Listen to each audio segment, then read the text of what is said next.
Hey everybody, welcome back to my channel. My name is Beula Thomas.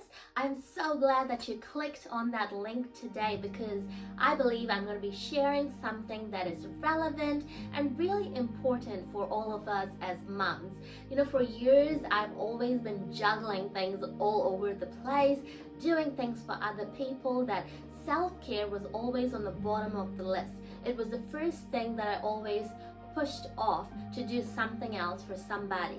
And you know, over the last couple of years, the whole world has changed. I know a lot of things in my life has changed as well, and I made a lot of different changes along the way to make sure that I put self-care on the top of the list. And now, you know, today I am celebrating our daughter's 10th birthday.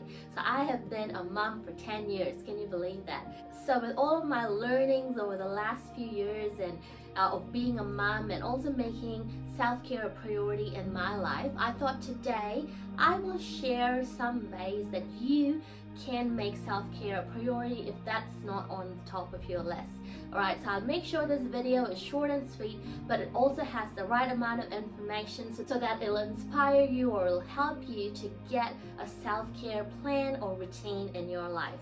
Now, before we get into that, I just want to welcome anyone who's watching my video for the very first time.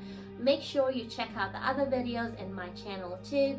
If you love this video and such content, give this video a like and do let me know in the comment section below too. And also, before this video ends, if you haven't done it yet, don't forget to hit that subscribe button. Alright, now let's get into the 5 ways that you can make self-care a priority in your life.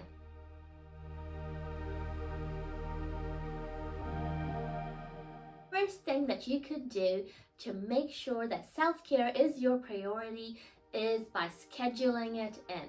So you can do this on your phone, just on your calendar, or you could just go old school, walk up to the calendar that's hanging by, you know, in the fridge or in your kitchen space and write it down. You may not know what exactly that you're going to do, but by setting aside that particular day, you know that you're going to take an hour or 2 hours just to focus on yourself. Now, the reason why I like to put it down is because I know that every time I write something on our family calendar, you know, whether it's to return the library books or to take our kids to an appointment or to take myself to an appointment, I know I will show up. But if I don't write it out, I might remember it the night before and then I'm rushing all around trying to figure out what I need to do to get ready and all of that. So the easiest way to, you know, remove all of that stress is to schedule it in, pencil it in your calendar, write it down, talk to your spouse and figure out the best day that suits them to take care of your kids so that you can get out, and especially if you don't have a babysitter. Alright, so that's step number 1, which is schedule it in. The second way that we can make sure self-care is our priority is by eating good food. As moms, we put a lot of thought and plan into the food that we provide for our kids. We make sure it has the right amount of carbs, protein, good fats, and we look at our plate. What are we eating? Often it can be leftovers or the parts of the sandwich our kids don't want. And I used to be like that years ago, but 3 years ago I thought, you know what, no, I'm not going to do that. I'm not going to eat leftovers. I'm not going to eat out of the same plate because I need to respect my body as well and make sure I fill it up with good nutrients. I heard someone say that, you know, we might be better off just eating the same food as our kids because of the amount of time that we spend planning their meals. Imagine if we spent the same amount of time planning our meals as well. Our bodies will be a lot more healthier. It's really important that we fill our bodies with the right amount of food and good food as well, just so that we have energy to parent, because I find that just like how our kids can get grumpy and you know, just out of line when they're hungry, imagine how we might be feeling. We may not be expressing it the same way, but we might be really exhausted on the inside. So make sure if you are not planning good food, and if you're not, you know, if you're just eating your kids' leftovers and just nibbling off little bits and pieces here and there during the day, to stop and make a plan for yourself. One thing that I did over the lockdown period was I always made sure I got this really nice sourdough loaf or this multi-grain loaf. and I sliced it up as soon as it came from the supermarket. I chucked it back into the bag and I put it into the freezer. That bread was just for me.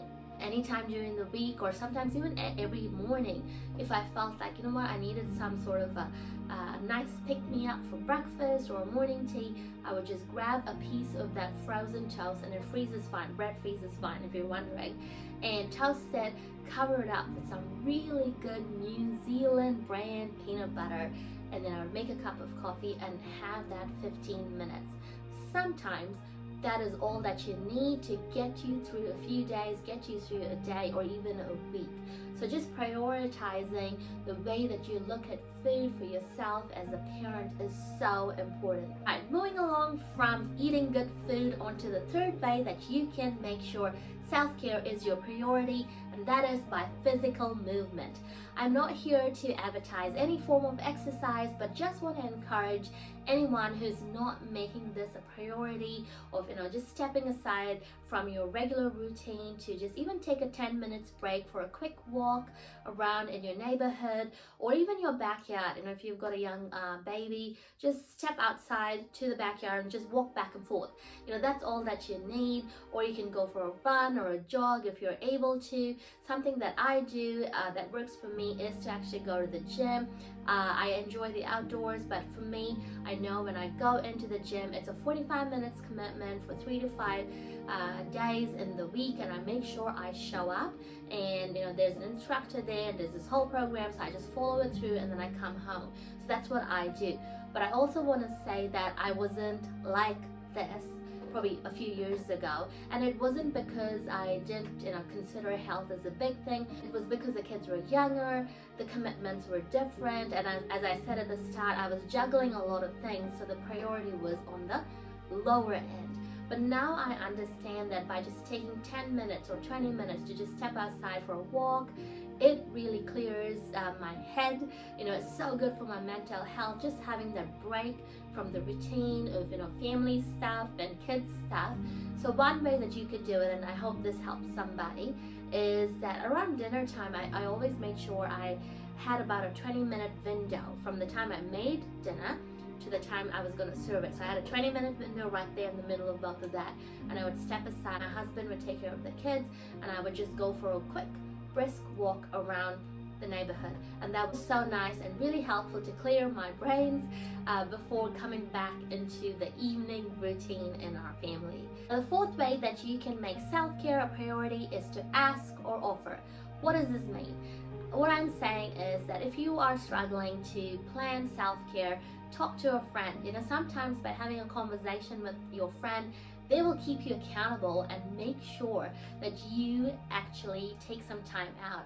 And you can probably ask that friend, can you just take care of my kids for about a couple of hours, and in return I will take care of yours, so that you can go and have some self-care too. So that's the whole thing about asking and offering as well. You could do this with a close friend. You can even make this arrangement with your spouse, because even our spouses do need to make sure they have some sort of a self-care. I think every human being needs to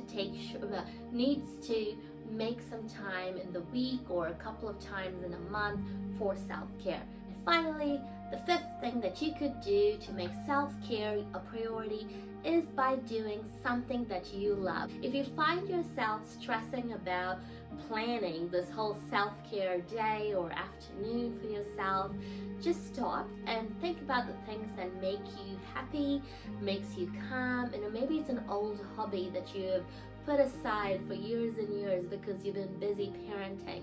Maybe it's a cup of coffee at a local cafe or reading a book. Maybe it's getting your nails done. Maybe it's something that you love to do just happens inside your home and you don't actually have to step outside of your own property. Whatever it is, make sure that you are doing something that you love. Then you set this time aside.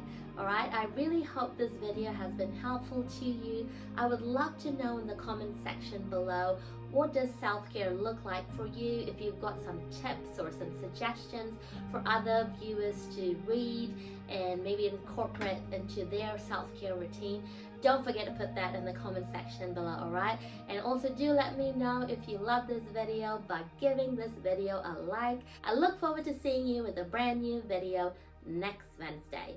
Bye guys!